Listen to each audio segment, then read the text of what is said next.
Pisces, welcome. Pisces, I'm going to do a general read for you, but for some reason, I really want to try this new deck that I have. I have not um, used this deck before. It's the Millennium Thoth deck. I'm not into. Yeah, I've never used it for a read. I'm just really wanting to use it today for some reason. I do not know why.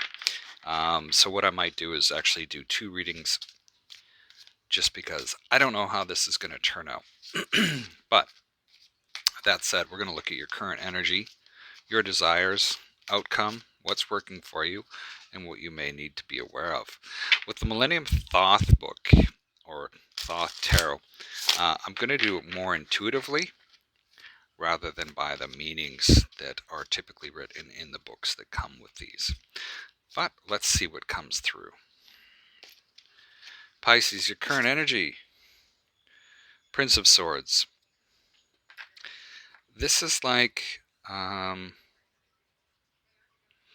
Prince of Swords, I would consider very similar to like the Knight of Swords energy.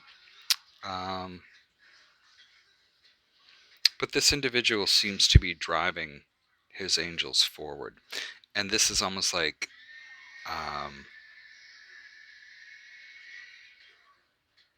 actually, I kind of get it. It's more like protecting.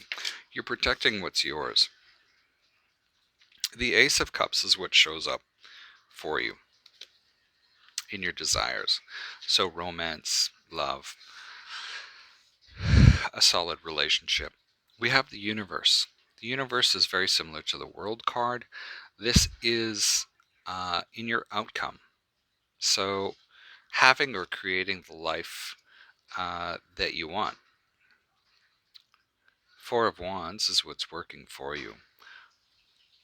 That's being able to kick back, take it easy, and have that stability that you so desire. The Queen of Wands is what you need to be aware of. So possibly being very, very fiery tempered or being busy.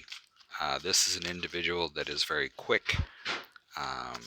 They're very, very busy. They are usually very attractive.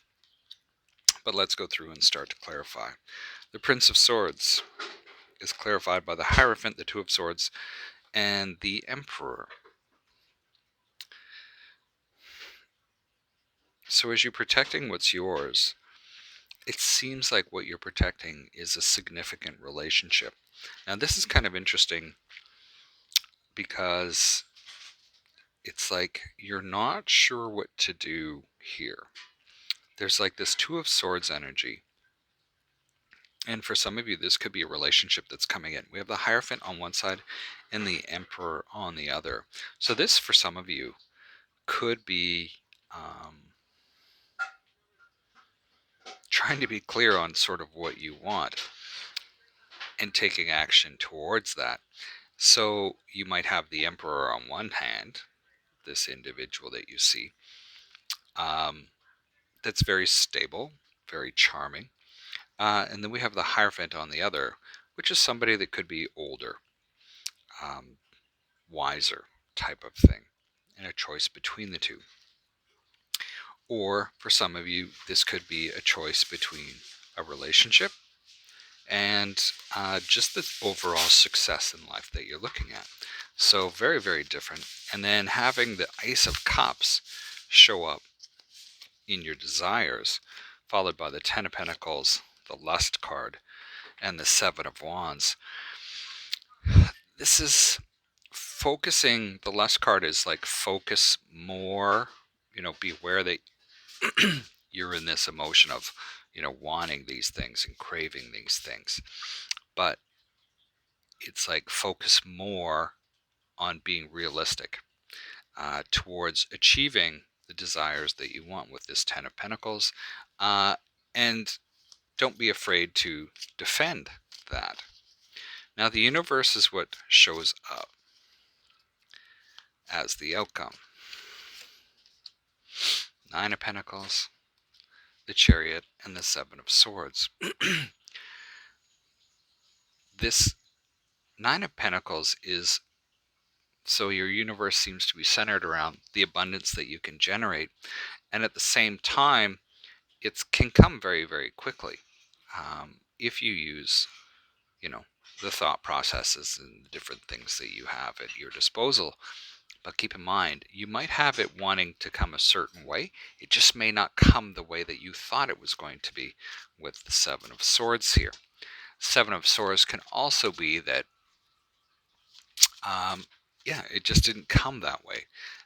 There needs to be more clarity and thinking around it. The Four of Wands is clarified by the Ten of Swords, Nine of Swords, and the Prince of Cups. So the stability that you're looking at has been something that you've been focused on for a very, very long time. It's like there's a change coming. There's a change that's shifting that stability. There's a change, and that change creates some anxiety, or it actually creates a lot of excitement. And what that excitement does is once it starts to elevate your energy level, it also brings in different things. So with this Prince of Cups here, you can see that this individual, this is what I would probably go with, sort of the like the Knight of Cups. So you can see he's got this sort of cauldron here. They're flying over water. There could be some type of offer that comes forward that, because of how you've shifted, it makes it easier for that offer to come forward. And then we have the Queen of Wands, clarified by the Hermit, the Three of Wands, and the Ten of Wands. And if we look at what the Hermit is, there is inspiration that can be had. And it's like you've been waiting possibly around for some type of inspiration to show up. And that inspiration shows you a path with this Three of Wands that is very, very attainable. It's like a small, how do I want to put it? It's like almost a taster of what the future could be. And it's like those baby steps. Because you've been working at things and looking at things and looking at things for such a long time that now things are changing. We've had the Ten of Wands. It's like now you've been thinking. It's time to take action. It's time to take action. Three more cards. Nine of Cups, Queen of Swords, Princess of Cups.